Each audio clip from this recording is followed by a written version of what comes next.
everybody. Hello, hello, hello. We got some people in the comments already. Gather around. As you can see, we have a guest today for at least the first little bit of the show. So excited to bring on James Prush here. If y'all do know him from X or anywhere. James, do you want to just kind of go ahead and tell the people where they can find you before we get started? Yeah, you can find me on X at James Prush. And I host Day by Day with Andrew Reiners. It's a newer podcast. We started back at the beginning of the football season. And then we just started another project on Substack, which I'm sure we'll talk about here in a minute. But yeah, catch me on Twitter. That's really kind of the only thing I do in terms of social media. So Thanks for having me on today. Of course, man. Yeah. And of course, people are just wanting to talk portal. So, first things first, just for everybody joining this, the first episode back from the new year. So I hope everybody had a happy new year. And it was a busy time for me. Got a lot going on, getting ready for helping one of my teammates fight in Manchester in a couple weeks. So a lot going on in regards to that, trying to follow up with all this portal stuff. So I got some breakdowns of some guys that we got visiting, as well as some breakdowns of some guys that we already have committed. But of course, going after a couple of offensive linemen, have a couple on campus, one on campus today, one coming on campus tomorrow. But overall, James, let me just go ahead and just get your thoughts kind of on the portal season thus far and where you stand and how Nebraska's doing with everything. I think you probably couldn't have asked Matt Rule to do much more than what he's already done, I think. And not just in terms of portal, but I think bringing in essentially kind of a half of a staff and then still having what are they at? Probably the 8th or 9th ranked portal class. Yeah, depending on where you look, but yeah. Most outlets, yeah. So, obviously I think offensive line is the concern that I kind of see most fans having. Yeah. But I'll be honest with you, Justin, my thought is I think they feel really good. They're not going to say no to a great lineman. Yes. But I think they feel really good about their young guys, especially with the development that Donnie's done with them. And man, how many redshirt freshmen or sophomores played significant snaps this year? And so I think they feel good about that development. Now, if they get an all-star tackle, they'll take him. But if that doesn't pan out, I don't think the coaching staff's going to be all that frustrated going into the spring. You got another transfer portal window in the spring. So I feel really good about it. I mean, the skill guys they're picking up, of course, the measurables are off the charts. There's only a few guys who have significant production, but in terms of talent and those measurables, I mean, they've improved the roster, and that's about all you can ask when you go from 150 trying to get to 105 and you can still improve your roster. So I'm happy with it. Yeah, I feel the same way. It's been very intentional. And to be honest, last year they were very intentional with the portal too. Very small portal class last year. I think about 7 players in total. But again, this year it's just kind of, it's not every single name that comes onto campus is, it's not one of those things where we're trying to go after every single player we bring onto campus. It's almost like an interview for both sides now because we have to get those scholarship numbers down and really kind of, it's trying to find a good fit for both sides on what their goals are and what the team's goals are in Nebraska.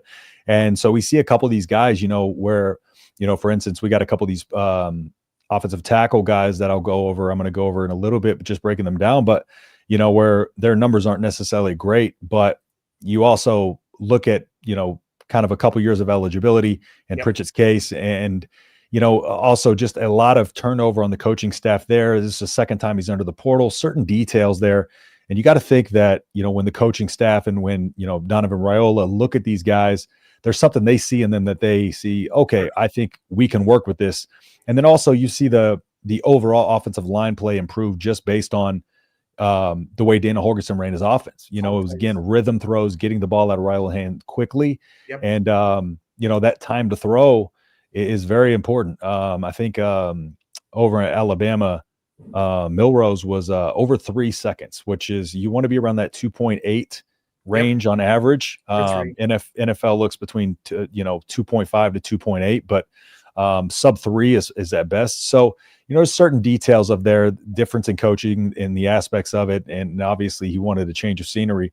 But like I said, I'll dive into him more. But what do you think, on some of these guys where the fans are just kind of immediately just like, oh, he's not that good. I'm going to just dismiss him because he's not that good. That type of thing. I feel like we're selling ourselves short in a lot of ways, and just understating how Matt Rule operates his recruiting approach and transitioning that in the portal. I think it happens both ways, right? Guys coming in, guys going out. So if a guy wants to transfer out, fans like, oh, he wasn't that good. Yeah. Okay, that may or may not be true. We see things so unobjectively, right? So subjectively. And if you're not in the room, you're not seeing the players like the coaches see them. So one of my pet peeves, honestly, fan to fans, is if a guy doesn't pick Nebraska, they say, oh, well, Nebraska lost that guy. But to your point, you just said it goes both ways, and coaches are interviewing players just as much as players are interviewing the coaches and the program. So if a guy doesn't pick Nebraska, it may be because they got him on campus. They said, hey, you know what? Like, we really appreciate the visit. Hope you had a great time. We don't think you're the right fit for us. I mean, I've had that in jobs. I've had people look at me and say, we don't think you're the right fit. And I'm like, you know what? I'm really glad you said that. And you saved me a lot of headaches. Now I know. So I think that's a part of the equation that we can't really ignore. Yep, 100%. Let me dive into some of the comments here. Huskers, I'm waiting for this. Locked in. Appreciate you. Andrew, appreciate you hopping in here. That's me. I don't know why I clicked my own comment. Justin, what's up, Justin? Appreciate you hopping in here. As always, go Big Red. Otto, go Big Red with the cute dog, always there. Ken, what's up? Ken from Generation Red, Gen Red Pod over there on YouTube. So I am a host on there as well now with them. So y'all go give them a subscribe on YouTube and follow them on X as well to keep up with all that. Mike, what's going on, man? Appreciate you hopping in here as well. And for everybody else who's hopping in here, if y'all want to hop in the chat and let me know what y'all think. Any leads on special team, Here's coach? A question. Yeah. Do you want to?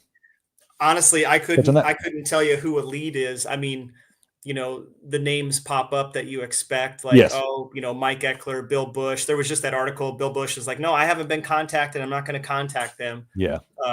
Right now, Bill seems to really like being on radio and doing other things. Agree. He might want to get back into coaching, but let's be honest, whatever we're going to get, it's probably going to be an upgrade. I think Ed Foley's a great guy. I actually wish I don't know if they'll do this. Maybe I'd love to have him be on staff as kind of a Nebraska football ambassador in the state of Nebraska. Seems like a really personable dude, and he could be an advocate and an ambassador for the program. Yeah.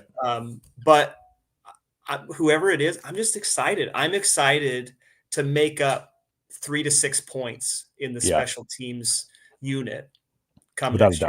Without a doubt. Yeah. It's that was one of those things, man. It's just the special teams at Nebraska have been, at minimum or like most average. And it's just, that's the one thing that we haven't had a consistent return game since, like DeMornay Pearsonell, or, JD Spielman, those guys.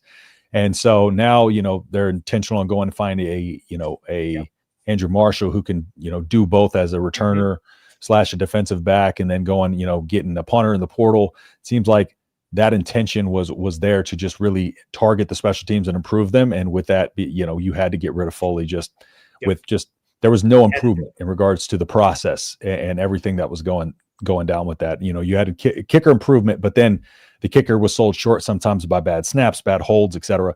And you just can't have that stuff, especially when you want to compete and, you are trying to get your monkey off the back of one-score games. You got to steal yards and points. Got to have him. Easy to do in special teams. Speaking of the portal with getting a long snapper, I really haven't looked much into the long snapper. I just know he was one of the top-ranked long snappers in the portal. I think I tweeted this probably a month or so ago whenever he committed, and I was being partially serious. Like, it's probably one of the best portal pickups for Nebraska because – you have to be able to steal those points and those yards. Yes. You can't you can't have a bad snap in a game against Iowa. Yep. So John Hole missed the field goal. Yeah, he missed it because the snap and the hold wasn't right. Yep. So those things have to be perfect. You're only how many long snaps you do a game? 4. Yeah, probably. You get 4 or 5 shots. They need to be perfect. Yeah, and when we talk about special teams, like think of the Tommy Hill pick 6, right? One of the biggest plays of the season for us. That was set up by a great punt, right? It was by Bushini that downed him within the 1. So like it's little things like that kind of go by the wayside when you think about the play that happened after. But there's a reason that it got to that point, and so everything just has to be working and firing all cylinders. And that's the difference that sets, good teams and great teams apart is, that special teams can make all the difference. If you got two teams who are very closely, in terms everywhere else across the board, in terms of just how they match up, that special teams will be the difference. And we've seen it let us down so many times. So, you can't take that stuff lightly. In Nebraska's best teams, right? You almost never talked about special teams unless as an issue. Hey, we had a punt return for a touchdown, had a kick return for a touchdown. I mean, Chris Brown in the 90s never missed an extra point, right? Like we just didn't talk about it because we took it for granted that we would make a big play. It was usually never the difference in the game because they blew out so many teams, but you knew that in every phase, including special teams, Nebraska was going to dominate. And if they could get back to that mentality of we're not just going to play even or average, like we're going to dominate this area.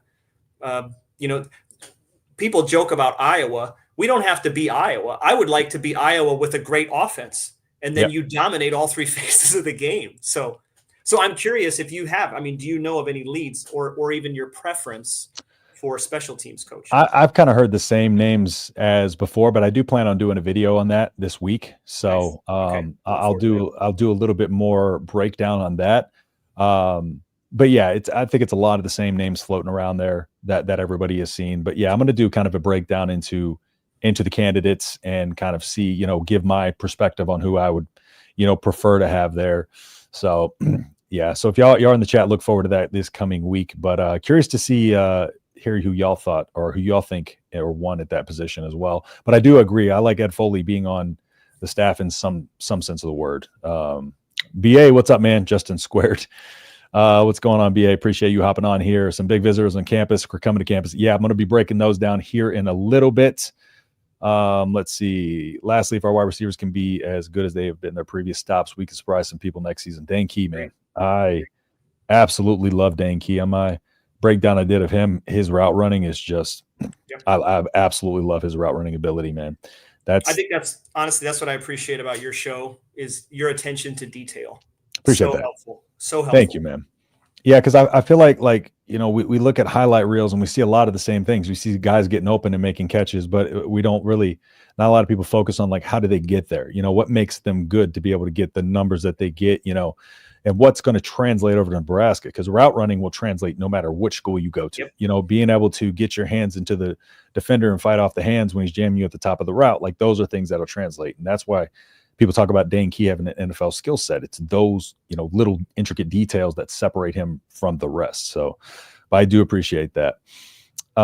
We thought the same about this year's transfers, and they felt a bit short. Well, in regards to, depends on your expectations, Ken. I'm not sure what your expectations were from this set, but Bly Hill to me was the one that, his injury really kind of, he was our lowest rated transfer, and I was most excited about him coming to campus, but that injury really derailed him. I'm excited to see that next year. But outside of that, you got Isaiah Nair and Jamal Banks, who are really held back a lot of the time due to the offense. Dante Dowdle was in kind of a, committee running back and didn't really, we didn't really know how to run the ball, establish the run. So it's not really, it's not like we can blame the players, the entirety of the players that came on last year for the downside. There was a lot of things working against Nebraska's offensive skill players that we got in the portal last year. Steph Thompson was one of those. He was going to be a risk coming off of the injuries, a couple injuries and stuff like that, and just wasn't able to find his footing fully. So, but I don't think last year's transfer class was bad. I just think people need to temper their expectations sometimes. The biggest thing with Foley is the special team sucks next year, no matter what the coach is. If Foley was still the coach of a bad unit, there would be a riot. At least the new coach has leeway. Exactly. Live in Georgia, watch a lot of SEC football. Always drove me crazy that Nebraska would never return a kickoff or a punt, always a fair catch. And that's drives me nuts. That's crazy because, you got nobody within 10 yards of you, 15 yards of you, and you're calling a fair catch, or you're fielding the ball, at the 2-yard line. Like little details like that. It's just those make you pull your hair out, especially when, you look at 2023, we had an offense that could move the ball. We needed every yard we could get. And this year, in a lot of cases, our offense couldn't move the ball. We needed every yard we could get.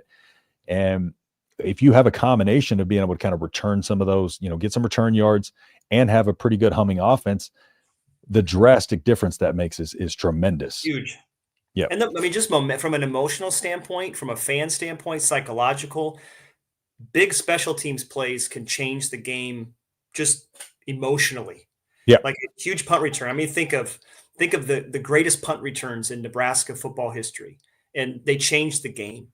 Mhm. And I think that's something that, again, the special teams, you're only on the field for so much. So Yeah. make the most of it. And you think that like I kind of think of like impact, per second of time on the field, right? Like Yeah. it's huge. It is. You can't underestimate it. Without a doubt. No, you cannot. And it's just, yeah, it's every time you touch the ball, you need to be in a position to make something happen. You cannot waste a touch. And especially nowadays in college football, people don't talk about this enough, but the snap numbers going down because of all the, commercials and the way they change the clock rules and stuff like that. Like every touch is even more important now to be able to do something with, because you look at the snap numbers, they're steadily decreasing as they try to, fit more commercials in or change the, speed the game up. So that's, in lost in this transfer portal stuff, a lot of people forget about those changes that recently happened too. Ken, that's why I said, Ben said he's not drinking Kool-Aid. Ben, you need to drink the Kool-Aid, man. He will. Okay. He will. It's okay to have hope and hype. He says this, but he'll drink the Kool-Aid. Watch. He will. Just no more basketball talk from BA. And that's why I said fortunately this season, if we have better recruiting, but time will tell. Yeah, I still feel much better. I mean, you had 7 players total in last year's portal class. Now you have a different staff. And not only that, you have a situation where you had one player coming over to play with Tony White that you previously was with, but you have, Dyka Shorts coming over, and you have a couple of his receivers following him over. You have the backup quarterback coming in because he has history with Graham Harrell, and who, was coached by Dana Holgorsen, and then Dana Holgorsen tried to recruit him, so there's a lot more connection stuff here. And a lot of these coaches deeper understand kind of what they're getting in some of these guys as well. So I just think an extra year under their belt, and, still figuring it out what to do with the staff. And now they're kind of got their ducks in a row. Now I think that's where we start kind of seeing the fruits of their labor pay off. And a couple of these guys are just development transfer portal guys. So they're not going to come out necessarily. There'll be rotational pieces, but they're not going to have to be instant impact players. A lot more hope for our portal wide receivers under Holgorsen. The offense works for Dylan too. Yes, exactly. James, I know you talked about just a second. Did you want to put out the other thing you have going on as well? Just because I'm not sure how long keep you. Yeah, I got a few more minutes here. I'll kind of end with this. Yeah, so we starting a new project. If you follow me on Twitter, you probably see me interacting a lot with a guy named Husker Mike. I think it's Husker Mike 42. Mike, I'm going to apologize if I'm totally getting your handle wrong. And then Andrew Reiners, who I host the podcast with. So we're starting a new project called Through These Gates. Shout out to Mike for the name. It's a new Husker fan site. It's on Substack. You can just go through thesegates.substack.com. And it was kind of birthed out of an idea to have a different kind of fan site that didn't just regurgitate all the same reports, do the same game recaps, but really to tap into the fan voices, and really have tons of fans. So we're kind of building this roster of, we probably have 9 or 10 people who are going to be writing, hope to have more. And it's really anything from, we'll do some game recap, stuff like that, reactions, but we want to dive deeper into analysis, X's and O's, analytics, the culture and the leadership side of sports, which I think is really largely ignored on most kind of Husker fan sites or platforms like that. History, fan experience. What does it mean to be a Husker, to be a fan? And so we want to kind of cover the gamut of Husker fandom, and I think do it in a unique way. It's on Substack, so there's no ads. How many times do you go to a website, you're like, I want to read an article, and you can't because there's so many ads. So it's totally free to subscribe, and we just launched it yesterday. And we already have some good content, and we got some really good stuff cooking up for the next couple weeks that you guys, I think, will love. Some transfer portal stuff, some stuff on potential depth chart coming up in the spring, and then this one that I'm really excited about, and I hope that the person writing it will follow through. Kind of our bowl drought all-time team. So we had 7 years where we didn't go to a bowl. Who would be on that all-time team? Kind of that all-pro team for Nebraska. So those will be coming up in the next few weeks. But yeah, it's a new project. I'm excited about it. I love to give people a voice. Yeah. And so hopefully our goal ultimately is for this to be the biggest Husker fan site in terms of contributors. And people who are writing for us. Again, most of the time you go to, and I write for a Husker fan site. I write for Husker Corner, and I love it. But there's just a few of us who do it. And so hopefully this will give more people a voice. I just love hearing different perspectives on, absolutely, what's it like to be a Husker fan. And we won't just cover football too. We'll cover all Husker sports. We have some women writing for us, which is unique. Nice. I think that's going to be awesome. So yeah, through these gates on Substack, and you can just go to my X account, my Twitter account, and find the link there. So. Awesome. That's what we got going on. Awesome. Well, James, I won't keep you too long. I appreciate you hopping on, for the time that you did. And it's always, you're always welcome back on whenever. Awesome. Well, thanks for your show again. Appreciate it. You do great work. Thanks, brother. Love following along. Love connecting with you. Thanks for having me on. Absolutely. Appreciate you, man. All right. Thank you so much. You bet, Justin. Take care. Yep. All right. So, happy to have him on for a little bit. Let's go ahead and start diving into some of these portal acquisitions. So I did a video on Marquez Watson Trent yesterday. So kind of did a little bit of comparison there to Isaac Gifford, and not Isaac Gifford, Luke Reimer in a couple ways. So if y'all did have a chance to check that out, but just a quick synopsis on him. He is one of those very downhill style of linebackers, but he can get sideline to sideline, but is going to be very good in terms of that underneath coverage, being able to get running backs out of the backfield, that type of thing. Not really going to get a whole lot of coverage over the top with him, but like I said, very good at run stop coming downhill, being able to fill the gap, sure tackler. So, just a quick little synopsis on him, but I'm going to go over Jameer Khan, Westmoreland from UTEP, who's going to be visiting Elijah Pritchett, who's on campus today. And then we have Shiaz Pete, who is going to be on campus tomorrow. So I'm just going to run through and break those guys down just a little bit in detail for you here. So I'm going to go ahead and start with Jameer Khan. Now, Jameer Khan is committed. He was the most recent of the commits to Nebraska. So breaking him down, let me pull my notes from him over here. So 6 foot 180. So what you see with him again is kind of a undersized in terms of his height and weight. Could probably, we saw this offseason, you had Tommy Hill, who's about 185, 190. He put on about 10 to 15 pounds. So you could probably see something similar coming with Jameer Khan, especially with the way he plays, pretty physical style of defensive back out of Southern Illinois. So 2 years of eligibility left and does have a red shirt remaining if need be. So he's played 23 career games, 68 tackles, 4.5 TFLs, 9 pass breakups. Like I said, he's undersized for a cornerback, but plays a very physical brand of ball. And he does have kind of the measurables that allow him to play a little bit more physical.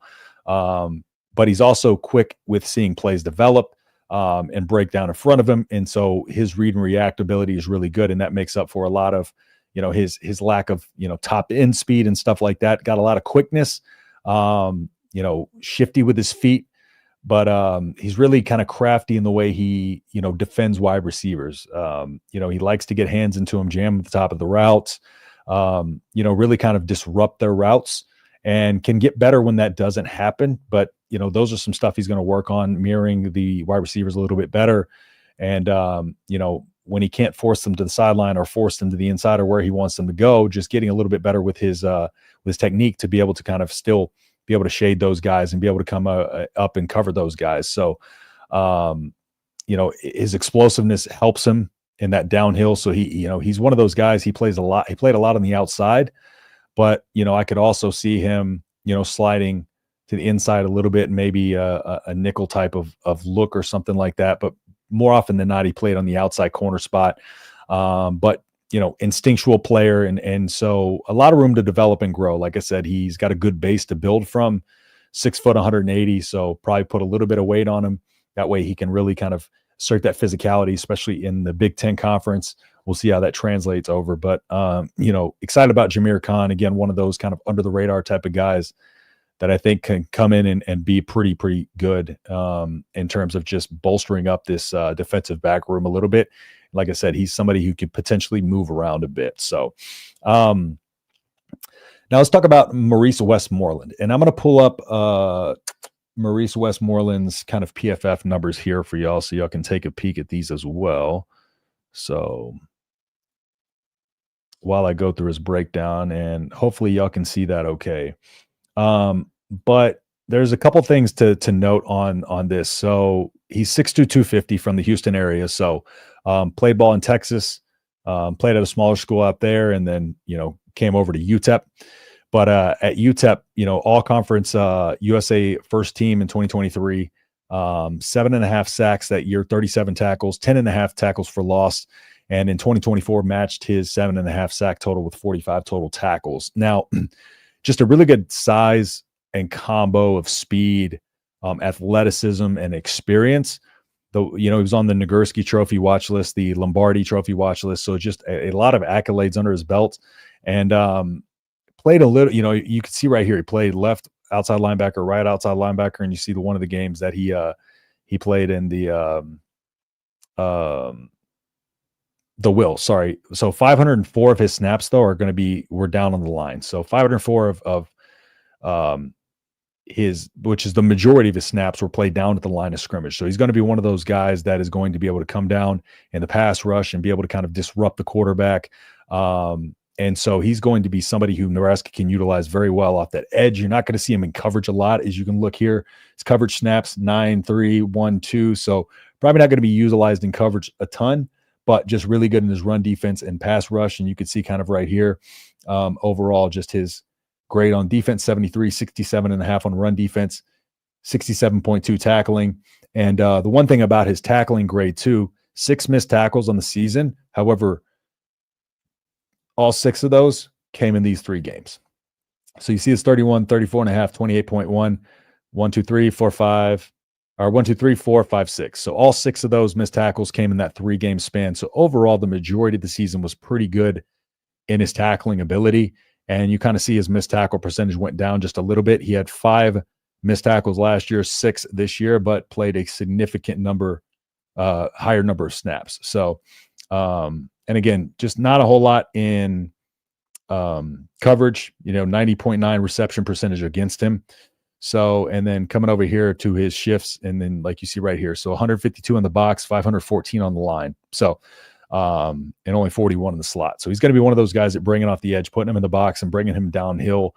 If Nebraska can land him, there's a lot of good people, or a lot of teams that want him, because naturally he is it was a standout player at UTEP and has been productive in each of his 3 single seasons there. You look at his numbers here, he's been pretty consistent, right out the gates. But last season, his pass rush, 85.7. And then you look at this coming year at UTEP, a school that was kind of in a rebuilding process with a coaching staff that turned over and was able to kind of still improve and be consistent. Would be great for Nebraska to land him. The size, you love the size of 6'2", 250, and just his ability to just be able to kind of play that downhill physical style that we kind of saw John Butler really wants to run. We saw a lot of it in the Boston College game, but that's kind of what our DB coach's brand is too. He's very aggressive downhill with the way he coaches his defensive backs. And so it's kind of this myriad of guys where you see, I've talked about 3 of them already, where you have Watson Trent, who's kind of that downhill style player, Jameer Khan, who's really that downhill style of cornerback. And then you have Westmoreland, who's that pass rush downhill style of a linebacker / defensive end. So, but we're here to talk about the offensive tackles. So I'll dive into those in just a second. Let me continue to get into some of your comments. And if you are in here, 77 people in here, if y'all don't mind dropping a like on the stream, really, really helps me out. So I appreciate it greatly if y'all could do that. And where did we left off? Let's see. Urban Meyer started as a special teams coach way back in the day. Yeah, that was a long time ago. Bartholomew Raiola contracts end as well. Even our best days always felt like a field goal bowl game. Yeah, 100%. Yeah, I would say probably Mike Eckler is my top choice as well, as of right now. But still, I'm going to do some digging on some of these other candidates as well. But yeah, pretty sure Barthel and Raiola's contract. Let's see. Best kickers. I liked Dante. Yeah, Dante. I mean, Dante was good. I don't think it was a fit in what Holgerson wants to run. And when he was, kind of in that duo running back of, the Satterfield offense, I just don't think Marcus Satterfield knew how to effectively run the ball, how to kind of get him going. And there was too much of a committee approach. We would never ride the hot hand. It would just be like there was no rhyme or reason why we would rotate the running backs out the way we did. And then, of course, Dana Holgerson came on and was wondering why Emmett Johnson is not the guy. Like what he, initially when he came on, he's wondered why Emmett Johnson is not starting. He saw the talent right off the bat. And so, Dante Dowdle saw that and I think he saw the writing on the wall there. So, but Dante will be missed, but our running back room is exciting. Can maybe use another heavy back. I agree. I think we can go get a running back in the portal. But yeah, we got some other stuff to really kind of address. But yeah, I do think they may try to target that a little bit later in the portal after we kind of get these maybe another linebacker, defensive end, and a couple of these offensive linemen in the boat. So. Ken, good to see James on the channel. Yeah, it was really good to have him. I've been meaning to bring him on for a while, so it's nice to be able to just finally get him on for a second. The new picks of the field, yeah, it does. It actually really does. You guys may disagree, and I don't mean this is a shot towards Rule necessarily, but as a coach, directly think special teams awareness and discipline is a direct reflection of your program, and to an extent, there's a lot of moving parts at the college level, and you can't have oversight of every single avenue. Now, if it continues to be an issue after he changes the coach, then yes. But you do a coaching change, you see how things change, and then I think you can address it from there. So, at least it's getting handled. Exactly. Same with the Holgerson stuff. You could look at the offense to say the same thing, but Dana Holgerson came on and flipped it around. So I just think that's a big overgeneralization by saying that. All lost 4 games they should have won and not 8, so they improved. Yeah. Let's see. Always watching 95 bowl game. I agree to be addressed. Same thing I always believe as a coach. Yeah, I think it's an overgeneralization, especially at the college level. I think there's just so many more moving parts than there are at the high school level that it's kind of a different way to look at it. Elijah is a huge human. Yes, he is. I'm intrigued by Moreland. Yes. O-line news. All right, let me go ahead and get into some of this offensive line stuff. Y'all keep your comments coming in here, and we'll get into those. Dante was offered a bag, plain and simple. Dante saw the writing on the wall where Emmett Johnson was going to be the guy going into next year. That's what it was. Emmett was going to be the RB1 next year. So he may have gotten a bag when he left to choose the school he did over the others, but he didn't leave because he got a bag. I'm just going to say that. Okay. Let me go ahead and get into Elijah Pritchett. Now, Elijah Pritchett is on campus today. And so he's the Alabama offensive tackle. And, I've heard a lot of good and bad, probably more bad about him than anything. But let me get into him just a little bit. So Elijah Pritchett, 6'6", 327 pounds, former 5-star recruit, was the number 34 overall prospect in 2022. 2 years of eligibility left. So again, another one with 2 years left.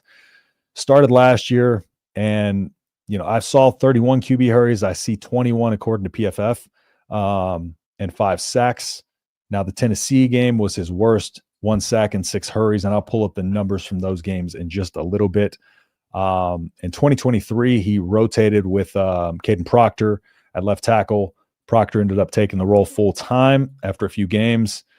And, I'll dive into from that what his O-line coach pointed to with his kind of inconsistencies in his technique. Now, these are the few things that made him struggle, according to his O-line coach when he was there. Inconsistencies in his technique, like he would have the ability to execute properly And, you can see it on tape. You can see the executions there, but it was like lapses in his focus. And so that left him unable to just kind of be consistent. And, when you're not consistent as an offensive lineman and you really get in your head about it, then your technique's going to suffer and you're trying to make up for the bad play and you start overthinking it. So when he began to lose reps, it also, according to his O-line coach, affected his mental a little bit, which you can't have. You got to have a short memory as an offensive line. I'm not saying these things are things that are going to be immediately fixed, but a couple of other factors into Elijah Pritchett is, he entered the portal last year as well after, the coaching, Nick Saban left and decided to come back and is entering the portal again this year. So again, just kind of turnover with that staff. Maybe he didn't feel like he was getting the development that he necessarily wanted or needed. However, there was a game against USF where South Florida, where he actually came into the game and was the reason that they strung 21 unanswered points together as soon as he came in the game. So like I said, he has moments of good, but he just had more bad than good. And the inconsistencies are something you really don't want to have at your offensive tackle position. But again, a couple of seasons to play, so has time to develop. But let me go ahead and dive into some of his numbers game by game here. And let me switch over to this tab. All right. So with him here, you see kind of this is the USF game I was talking about where he came into the game and again, they strung off 21 consecutive points when he came in. There was an article I found that pointed directly to that game and him being the reason for that. The Wisconsin game, was awarded after this game, had a really good game. This game, I know the 61.1 isn't the best, but according to his performance, won a player of the week in regards to that game. Then you have Georgia, Vanderbilt, South Carolina, and then the Tennessee game. That was his worst one. That's where he allowed the sack and the 6 pressures. So, you see his season, inconsistencies here. So he does have, show signs of being able to really kind of be able to be a consistent blocker and a good blocker in some instances, but then he just has these big lapses in these games right here. Comes back with Missouri, 62.4.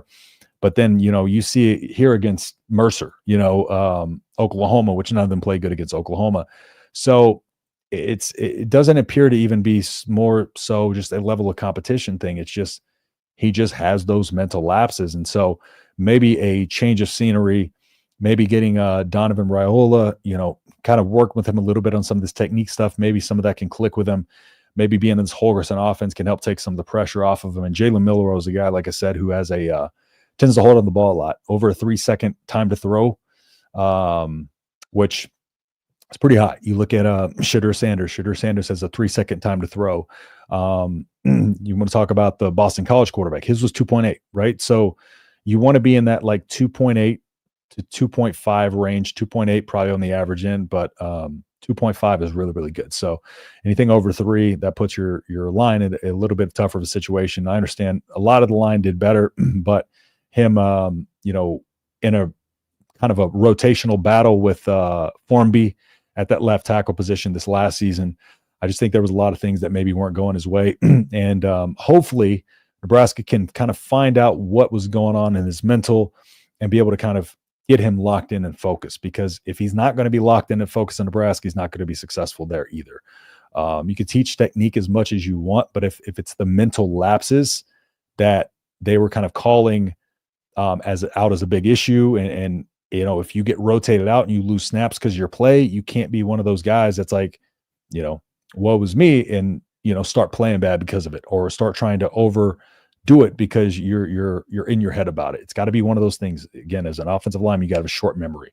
But there was something that this staff saw in him that they felt that they could work with. And so again, I trust the staff to be able to bring him in here if he is able to commit. It does end up committing to Nebraska ultimately, with 2 years left. Maybe it's not that they see him being an instant starter this year, maybe a depth piece this year, but next season, as a 5-star recruit, they feel like they can turn him into something, that they can be, that can be formidable on this line moving forward. So again, it's kind of some of the process where you have some of these guys they want to bring in, immediately and play immediately and start immediately. You have some of these guys they want to bring in as these rotational pieces. and some of these guys that they want to put in as development pieces. So, all right. Now let me get into the last guy here that is going to be visiting another offensive tackle. And I'll pull up his PFF stuff here as well. And we're talking about Shiaz Pete. So just so y'all know, Navajo pronunciation Shiaz. Okay. I made sure I got that right before. So Shiaz Pete, 6'8", 320, big dude, right? And he has accolades. 2023 first team All Conference USA, 2023 Field Steel preseason All Conference USA first team, right? 2023 Athline Sports All Conference USA third team. So, he's one of those guys who has come in for 2 years, played 31 of the 33 games that he was available for, and 2 years of eligibility remaining. Now, he was held out part of the season last season. You see here, he started at week 8 because he had an injury coming in for the first 7 weeks and finished out the season there, but still had a pretty good season overall. So he finished strong. Injury didn't hinder him at all. But you look here, he allowed a total of 5 pressures, only 3 hurries, and 2 sacks. One of those came against Texas A&M. One of those coming against Middle Tennessee. And you look at his pass blocking efficiency here, 98.2. Again, just kind of the worst game he had here was against Middle Tennessee. But again, just overall 98.2, very high in terms of his pass blocking efficiency grades. And you come down here and he's pretty solid across the board overall, consistent with his offensive, run block, and pass block. So you have a guy who's very balanced, who can do both. Is very good with his size and his leverage to not get off balance. One of the things that some taller offensive linemen struggle with in that 6'8", 6'9" range is really kind of, getting off balance a little bit. Their head gets over their toes, and they're just, that center of gravity, when it's lower, is a lot easier to maintain your balance. Whereas these guys, they sometimes going against a lot of times shorter defensive linemen, or, defensive ends coming off the outside. And so, you'll have those guys try to sneak under him, but really good in terms of just keeping his base under him, moving his feet, and being able to get his punch out on these guys quickly.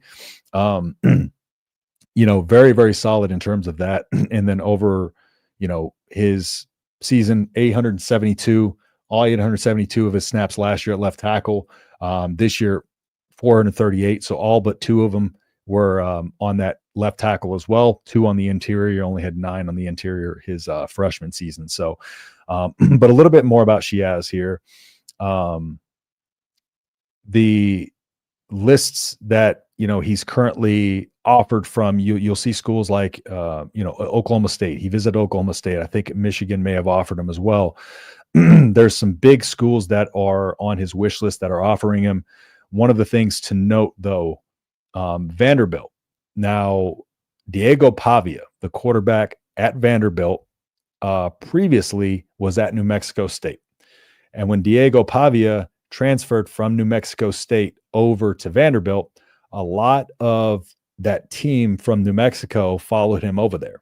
And so right now, Vanderbilt looks in a good spot to land him because of that. He's got his teammates over there. He's got his former quarterback over there. So again, he'll be on campus tomorrow, so Nebraska can see what kind of ground they can make up in terms of that on Vanderbilt. But to me, this is the big one, right? This is the big one that Nebraska needs to land. And I think if they can land a combination of Shiaz Pete coming in here and then get Elijah Pritchett as well, you have Shiaz, who's probably more in line to be your starter in terms of that regard. And then you have Elijah Pritchett, who you can develop and see what, you can do with him from there. And that way you're not, stuck with a guy who was inconsistent starting at your left tackle position. And, Elijah Pritchett may not even start at that position regardless, but Shiaz would be a guy who can come in and plug in on that line immediately and be a big part of this offensive line. And, I understand what people are saying a lot with the offensive line. When we're getting guys in from the portal, the overall offensive line is still needed. Yes. And so I get those. The only thing I have an issue with is when some people are kind of, downplaying the other stuff Nebraska is getting because it's not offensive linemen. But just know that things are in the works for these offensive linemen. We are got some solid guys coming in here. But Shiaz Pete is one of those that I really, really want to look at. So, all right, let's dive into some of your comments here. So, I appreciate you, man. Thank you so much for all your comments on the video and your support. Go ahead and hit that like button. Go Big Red. Let's see. Think Sat's fine as a tight end coach or analyst. I like this new age of unlimited staff. I think he's fine in that limited role. Yeah, we'll see. How it comes out, but he's familiar with a lot of these guys already, so he speaks the language of the offensive staff. And he, he seems to have taken, on the switch well in stride. So I think again, I just think he had his hands a little bit. He's in a little over his head with the offensive coordinator spot here. As we saw from that interview, we saw just how much over in his head as we was, because it was something we already knew from watching the game film and all that. We knew that something wasn't right. And then that just kind of let us know, okay, this guy has no clue what he's doing on this side of the ball. But as a tight end coach, I do think he can be successful there as well. And again, worked a lot with Harburg in the quarterback room, and he was the QB coach in 2023 as well. So Pritchard probably is a bad pass block grade PFF due to Milrow's happy feet in the pocket. Yes, that is one of the big things, is time to throw. And then Milrow really, you get a quarterback who likes to run around in the pocket a lot, puts a lot of stress on your offensive line because they have eyes in the back of their head. And that's where I think, Dana Holgerson came in and helping Raiola really get in a rhythm and being able to get less pressure on him and taking some of the pressure off his offensive lineman, because it's just rhythm. It's really quick throws, right? Getting the ball out of his hands quicker. And so that way, your line's not stressed for as blocking as long. These stunts that are going to be delayed coming through when you have a combo block, they're not going to be able to get home in time. Those type of things will set your offensive line up for advantage. So I do agree with that. Let's see. I wish we could have seen Gabe healthy. I wish for a lot of his career, actually. 2 to 3 O-line. Nebraska should consider Nebraska sign a center. Thanks for the show. Hey, I appreciate that, man. Thank you so much. From what it's looking like, maybe Sledge at center, but right now I think they really need to address the tackle positions, and the biggest one is Shiaz Pete. Like I talked about, he is on my wish list right now of my top guy that I want us to land, because I think when we get him in, I think we can feel a lot better about this offensive lineman. I do think we can move some pieces around, after that as well. So, I want at least 2 more offensive linemen, and but Shiaz, if we get a guy like Shiaz, I would feel better about getting a guy like Elijah. If Elijah is the only guy we get, then we're going to need somebody else to, that we're going to be able to land, who's going to be a top, potential caliber like Shiaz had the potential to be. So, if we land those 2, I'm feeling good. If we just land Elijah based on potential alone, I'm not feeling the best about it. And but we'll see how this plays out with Shiaz. I'll give a breakdown on that, and then depending on how it works with those 2 guys, because Elijah, of course, got the crystal ball. I'll break down the rest of my offensive line wish list after that, because I do have some guys that I want to look at. The Coldest Crawford committed to Grambling. Yes, I saw him tweet out a picture of Nebraska yesterday too. Yep, Mickey Joseph over there. Coldest last year, any production? I don't think so. He was in JUCO. Let's see. Yeah, JUCO last year. I didn't really follow his production. Okay, 0 production last year. So I thought I followed him on X, but I didn't see a whole lot.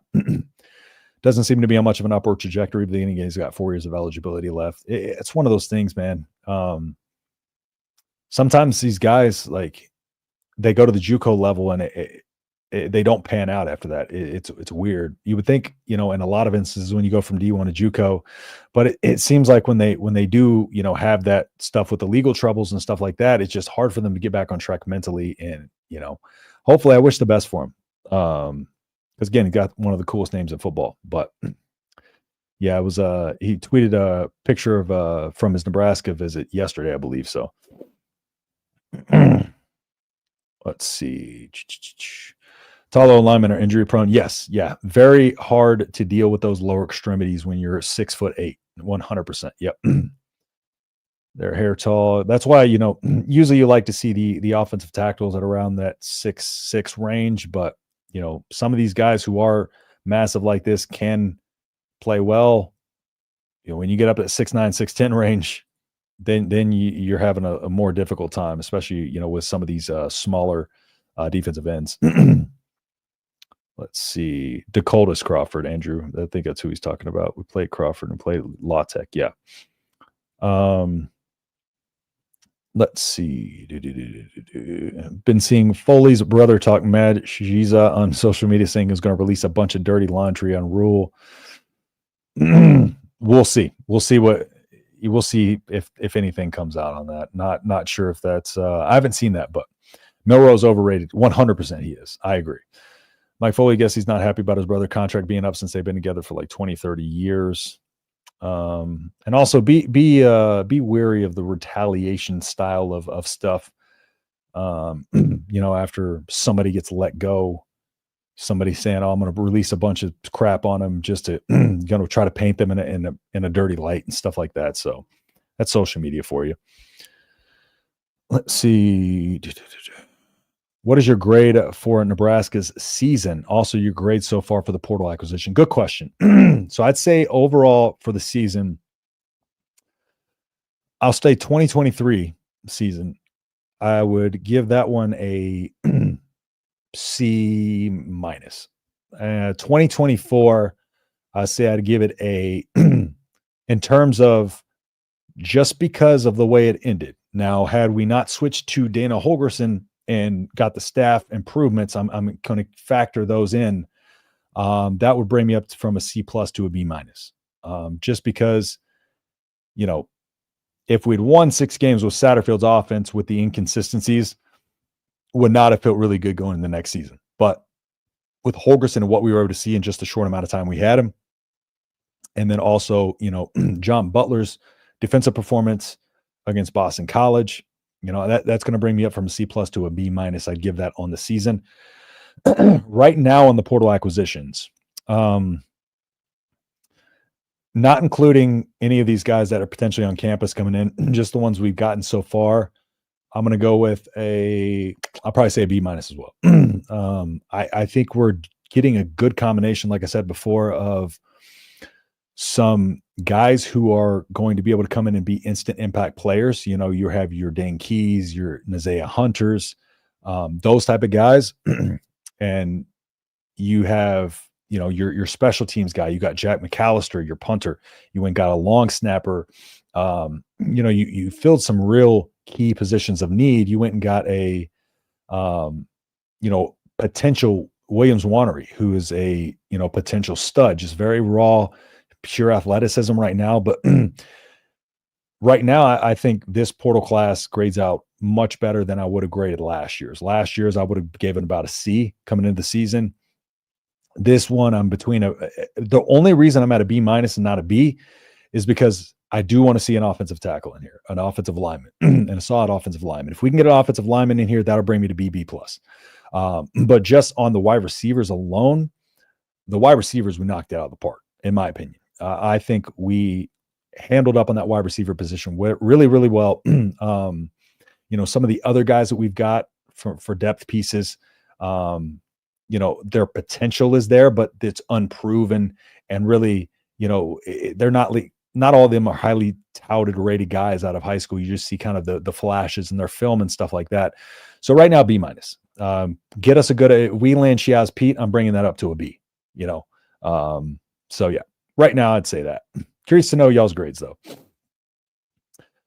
Last I heard, Nebraska is the number 1 portal class in the Big Ten and like 8th nationally. I think according to 24/7 on 3. I don't know how they do theirs. On 3's got us at like 40 something. So not sure how theirs works, but I think 24/7's composite for the portal has us a top 10 nationally for sure. Jugo's tough. They sound the best available. Don't put up with BS. Need to win. Need to continue recruiting to be self-motivated. Yeah, and now though they have that extra eligibility potential, I believe. So we get Westmoreland. Where would you put him? I would like Westmoreland to be kind of in that defensive end pass rush role, especially, you know, maybe, you know, stand him up at like a, like kind of like a, I don't know about his coverage well enough to be able to play him in Jack, the Jack linebacker role, or how that's, I'm trying to still see how Butler's going to utilize the Jack and all that stuff. So without specifically knowing exactly how he's going to utilize that in transition, if he's going to change that, you know, take the rover out, I don't know exactly how he's going to, you know, fully position this defense going into next year. But yeah, Westmoreland's got to be one of those guys in the box on the D line coming off the edge, stepping up to help in the pass rush. Again, just strong, physical, you know, 6'2", 250, you know, very strong, very explosive, long and rangy too. So, you know, he's one of those guys that can come off the edge, I feel like, and set the edge, but also has enough of a pass rush skill set to be able to get, you know, inside and really get after the quarterback. So got to put him, you know, at the D line and run, stop, and pass rush for sure. But from that linebacker role, yeah. If Ed Foley the worst special team coach Nebraska had this century? Probably up there. Probably up there. Who's your sleeper of the portal editions? This is a tough one, actually, because depends on what we're saying. Sleeper. Let me go through all the names here, because we got guys like, you know, Williams Wanery, who, you know, really doesn't have a great reputation from where he was, but we know his potential is, you know, 5-star potential. So probably he wouldn't be classified as a sleeper. So let me go through here and just, so we got, let's see, Jack McAllister, Gabe Moore. I do like Gabe Moore, but he's raw. He's going to be a developmental piece. Nazay Hunter was 92 rated. I'm trying to see what their ratings are so I can kind of get a. Marcos Davila was 86. Justin Rhett, cornerback out of Georgia, 86. Dasan McCullough, 90. I love Dasan McCullough. He's definitely not a sleeper, though. That guy's going to be good. Marquez Watson Trent.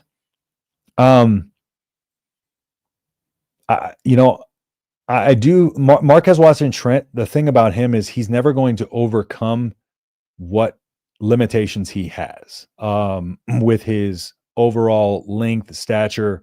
The style of player he is what he has to double down on. So I do think he has the potential to come in and be a really good player that a lot of people don't know their name very well, and can be on the radar just in his ability to kind of get downhill, be able to cover the running backs out of the backfield. I think he's going to be more of that curl flat defender, and on those underneath routes and in run stopping. And so I think he could make some noise in terms of just people not really knowing him all that well. Dane Key's definitely not a sleeper. Andrew Marshall, let's see, Hardly Gilmore. Okay.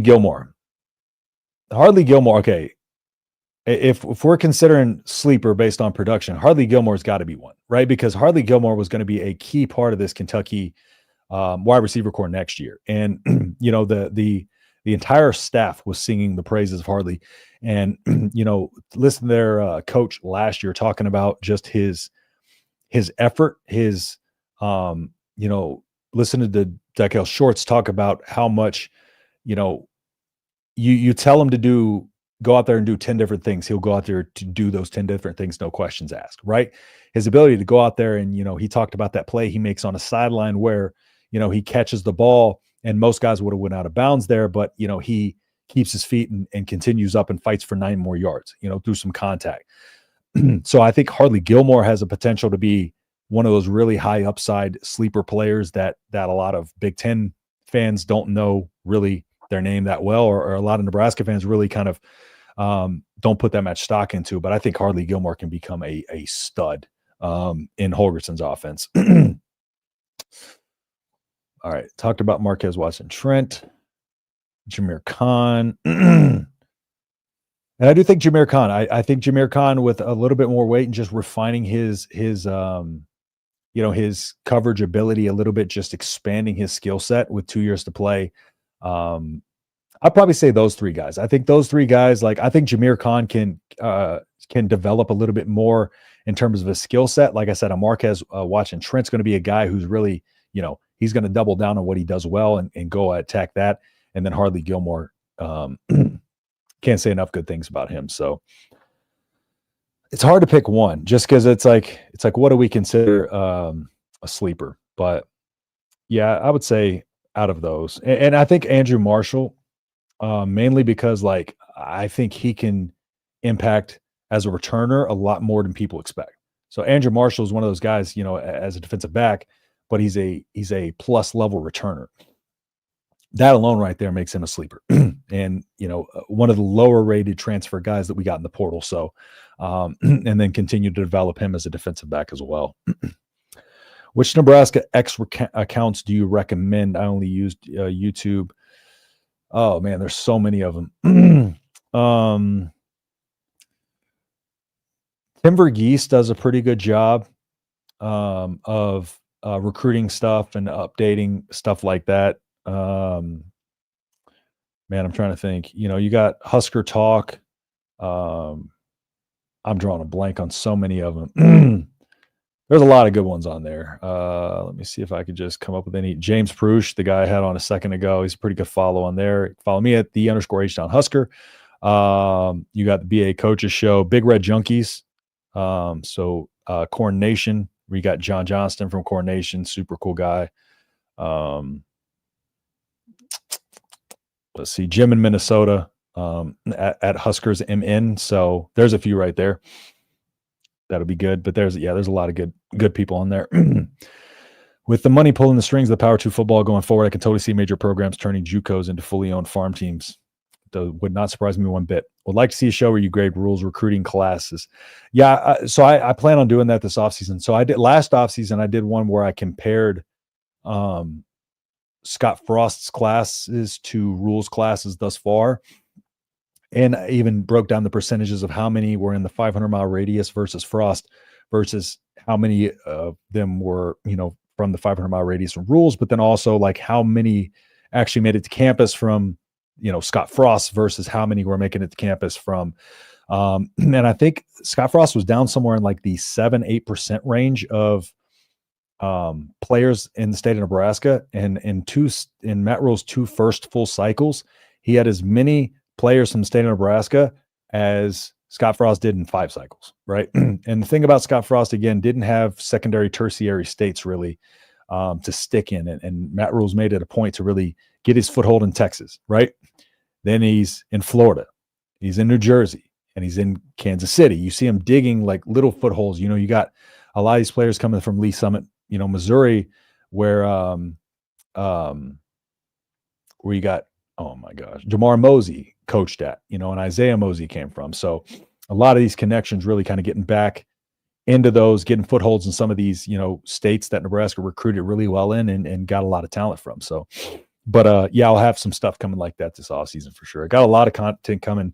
Content don't stop in the offseason for me. So I got stuff coming for y'all all offseason. So more and more O-line going to the portal today. So we're going to be fine. Yes, I agree. But still want Shiaz Pete. Don't get me wrong. Are there guests you are interested in? Yes, go ahead. Suggest anybody you want on. Would love to hear y'all's takes on who you want on for sure. Like to tell myself a staff was waiting for a bowl game to wrap up before serious about the O-line portal. Yeah, and I think similar to what Brandon said, kind of seeing too what they got in the portal as well and coming. Marquez, Watson, Trent. Was that your sleeper? Waiting for Maverick Noonan, Gage Stinger to finally pop off. Really have to listen to the B-ball game on the radio. Okay, yep, go check that out. We knocked it out of the park on everything outside of the line right now. I'd say agreed. Harley Gilmore was getting snaps in the SEC as a 17-year-old. He was on campus as a 16-year-old. Yeah, it's wild. On3 takes into account people leave versus the people that come in. Yeah, I saw that.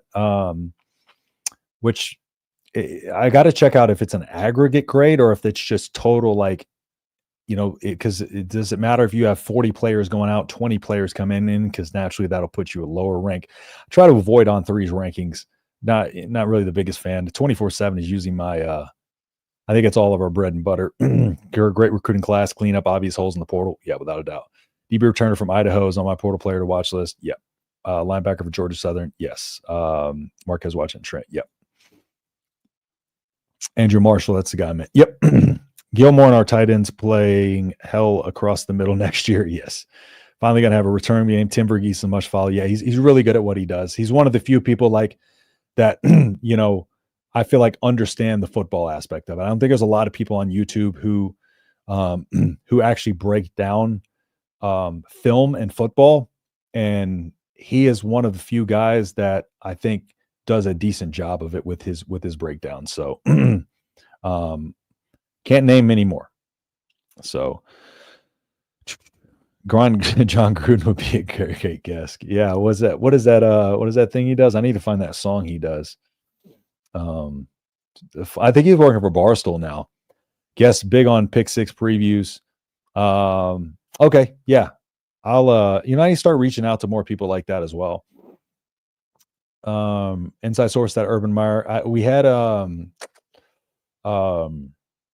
Phil Steele on this offseason, so trying to get him back on again before the season this year as well. So inside source Urban Meyer, Nick Saban currently in a stalemate concerning the Nebraska special team coordinator opening. What's up, God's Hammer? Appreciate you hopping in here. Happy New Year, Kool-Aid drinkers. I appreciate you, Fong Wei. Happy New Year, y'all. Hope y'all had a great New Year's, by the way. Hope everybody had a safe New Year's. Vinny Terry, Rumor. Got nicey. That was it. Got me feeling nicey. I love that. This is why you and BA are in our cast now. You'll make us. Hey, Ken, I appreciate you, man. Appreciate everybody who hopped in here tonight, man. Thank y'all so much. Again, if y'all do have any other stuff you want to pop in the chat, let me know. I've been busy this last couple of weeks. Like I said, I've been lining up my my personal training clients on top of my sister's coming in town this week. So I got a lot more content coming for y'all over the next few weeks into the off season. Like I said, the off season content doesn't stop here. So make sure that you subscribe to the channel if you're new here. Drop a like button on the stream if you haven't yet. Really, really helps me out. Got about 76 people in here now. Had about 90 earlier. So, but everybody who supports the channel, thank y'all so much for riding and rocking with me throughout this process. It really, really helps me out. And again, I got a great community to work with and kind of come in here and talk to every Tuesday. So I appreciate each and every single one of y'all. Ban Fongway's profile. No, we can't do that. No, it's that. Listen, how dare you? I dare you to put your sister on as a guest. My sister is a very interesting person. She doesn't own a TV. She doesn't do social media. She's all organic. She's her kids are homeschooled. She's one of those. Super cool. But I'm just saying, she doesn't anything about football, anything TV related, anything about any of this. She would not know what the heck is going on. She's smart as hell, but yeah, if you want to know stuff about how to, fix your body with vitamin and nutrients and food supplementation, she's your person. But she's definitely not. But yeah, she's got kids, so they don't have TVs in their house because they don't want their kids having screen time. They're coming out here and they're taking them to the museums and libraries and stuff like that. That's my sister. So yeah, which is a good thing. But it's just me. I have ADHD. I need dopamine, right? So I need some competition. I need to go out to Top Golf or something like that, or I need to be able to watch something. So, on healing, yeah, off the grid, yes, 100%. She doesn't want. I can't even post my niece and nephew to social media because she doesn't even want her kids posted on social media. So, yeah, definitely off the grid for sure. But she's 3 years older than me, so she's 30. What am I now? 34. So she's 37, and her and her husband make a lot of good money, but they don't spend it on anything luxurious, and they're going to be retiring within the next 5 years and traveling the world. They're doing something right. I need to, I'm trying to get on that program for sure. On our own wavelength. Yeah, she was in nursing too. She went to University of Texas and left nursing before COVID. This was back in 2017 because she didn't agree with the pharmaceutical industry, and then that's when she started going into kind of helping people cure their health through their diet, nutrients, and multivitamin supplementation, that type of stuff for sure. So if you ever want that, I'll bring her on. Perfect guest in. Yes, without a doubt. Who do you think gets cut? You talking about from the team? Because we got a lot of people left to go. A lot of people left to go that are going to need to get us under this number. Upwards of 20 more players are probably going to have to be gone from this roster. So it'll be interesting to see how that transpires. And that's with nobody else coming on board from the portal. So got my own Top Golf. It's called the Struggle Swing Garage. Top Golf's too expensive for me to go to, man. That's crazy how much they charge now. So, but all right. Well, we're about an hour, 10 minutes. Again, thank y'all so much for hopping on here with me, going over some of these portal targets. James Perush, appreciate him hopping on with me. If y'all want to go follow him over at James Perush, and you can follow me right there at _H Town Husker. And, I'll keep you up to date on all the stuff over there, as well as videos coming for y'all this week. And like I said, off-season content is going to be coming for y'all. We're going to make videos about the recruiting classes. We're going to be breaking down past teams versus this teams. I got a lot of good stuff coming for y'all this offseason. So stay tuned for that. Top Golf Tuesday mornings, $15. If I cared about getting up, if I could get up in the morning, I would definitely go for $15 Top Golf Tuesdays. But I also can't hit the ball. That's part of it too. I need to learn how to hit the ball. I'm good at putt though.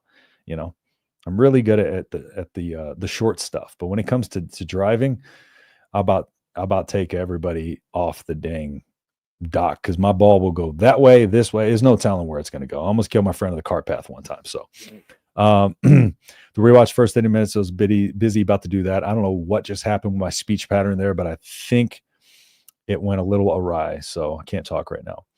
I appreciate you checking that out. Never mind me. Thank you, man. Ken, appreciate you. Great show. And again, Generate Pod. I'm a host on there with those guys as well. I appreciate them so much for bringing me on, and along with Coach BA. So if y'all haven't got over there to subscribe to their channel, go ahead and do that. And 10 a.m. Listen, your boy's up to like 2:30 working. That's my sweet spot. 10 p.m. to 2:30 a.m. 10 a.m. comes early for me. So I'm not one of those 5 a.m. get up in the morning workers. Do you smell toast, Justin? Toast sounds good. I'm not gonna lie. Toast does sound good, but I might need some toast if I'm going to Top Golf at 10 in the morning. So, all right, fellas. Well, again, thank y'all so much, everybody, for hopping on here. And we'll be back next Tuesday as always. Again, I'm probably going to I might end up adding an extra live stream during the week, during this off season, maybe a call-in show. So again, y'all stay tuned for that. Got some different stuff in the works that I'm planning on coming up for y'all. So, if you do want to stay up to date with all the latest and greatest, again, subscribe to the channel, turn those notifications bell on so you can be alerted when I go live or anything like that. And outside of that, we got a couple more comments. Thought maybe you threw a club stroked out. Yeah. It happens. It happens sometimes. When I hit 34 in December, I just hit 34. And so it's already starting to go downhill. My back hurts too a little bit more now that I hit 34. So, all right, guys. Well, I will see y'all in the video, probably coming for y'all tomorrow or the next day. I probably got one for y'all coming tomorrow as well. So y'all stay tuned for that. And yeah, with that being said, I'll see you on the next video. Peace.